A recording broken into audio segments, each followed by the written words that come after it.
Now, Storm Team 4 with Central Ohio's most accurate forecast. Storm Team 4 meteorologist Ben Gelber joins us now with your most accurate forecast. Ben, what a way to start the weekend. Sun's shining. You can feel it on your skin. It's nice and hot, but it's not too humid. Remember before the storms on Red, White, and Boom, it was 94 degrees, felt like it was almost 100. Look how far we've come. A much different heat out there today. Yeah, a dry heat. Yes. Thanks to lower humidity. And believe it or not, we had a tornado on the 4th of July, a very small one. 9 tornadoes touched down in the pre-dawn hours on February 28th to kick off this historic tornado season. Damage in London and Hilliard, the strongest winter tornado in Franklin County since 1971.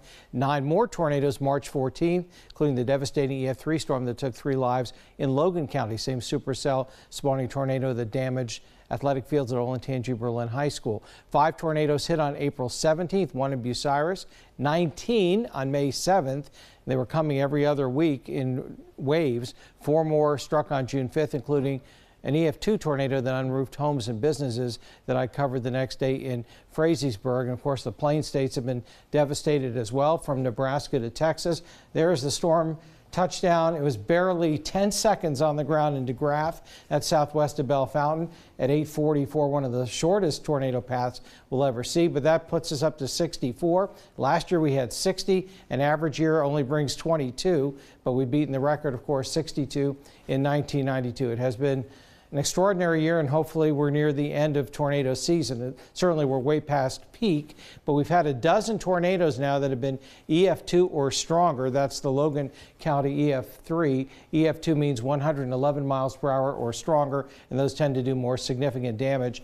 And most of the tornadoes along the I-70 and I-75 corridors, much less activity in the northeast. Of course, the southeast, you have elevated terrain, the Appalachians, so we don't expect to see more than a few tornadoes, but we've had them as well, including Jackson County a couple of months ago. 86 today, that's about average. 68, a little bit above average because it was kind of tropical still overnight with leftover moisture into the early morning, but the air is dried out. It's a refreshing change. Schottenstein Roofing Tower Cam review, low pressure off to the northeast, just kind of sweeping the drier air in behind a cold front, high pressure building in. More storms in the plains. They've had more tornadoes in Kansas and Nebraska tonight, but it's going to be a couple of days before our atmosphere turns humid enough for storms. High pressure building in for the rest of the weekend. We will have a warmer Sunday, and then it gets hot and sticky again on Monday. No surprise, once that fair weather system goes east, clockwise winds are southerly, and we start to heat up very quickly, which is often the case at this time of year. Look how much cooler it is in London now, 66 compared to 75. Same for Lancaster, 66. We're 71 outside our studios in northwest Columbus. So there'll be a quick cool down with this dry air in place. Around 60 in most areas, even though it'll be in the mid-60s in the city. Could see some upper 50s, some of the cooler rural valleys out east.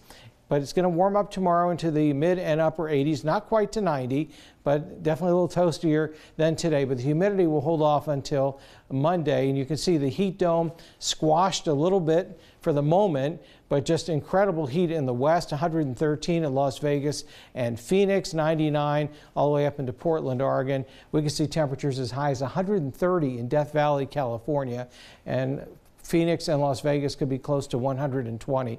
It's just incredible, but that heat will not get here or even the fringe of it. 81 at noon tomorrow. Will be warmer in the afternoon, 87, just a few scattered clouds. Latest on Beryl, still just a tropical storm, but the key here is the path keeps turning more to the right. So now we're looking at landfall a little farther up the upper Texas coast, and then that turn could bring some moisture into the Ohio Valley later in the week. So that could humidify our atmosphere, increase our rain chances. 6 to 10 inches of rain and 5-foot storm surge expected along the coast, and then very heavy rains moving into the lower Mississippi Valley. So we'll have to wait and see now with that track turning a little more easterly. 65 in the morning, 86 in the afternoon tomorrow, a few scattered clouds, and Monday the key is winds go southerly, and notice up go the temperatures into the low 90s. 64 overnight, a little cooler than it has been. 88 tomorrow, partly cloudy, warm, but again dry as far as humidity. Then it gets hot and humid Monday.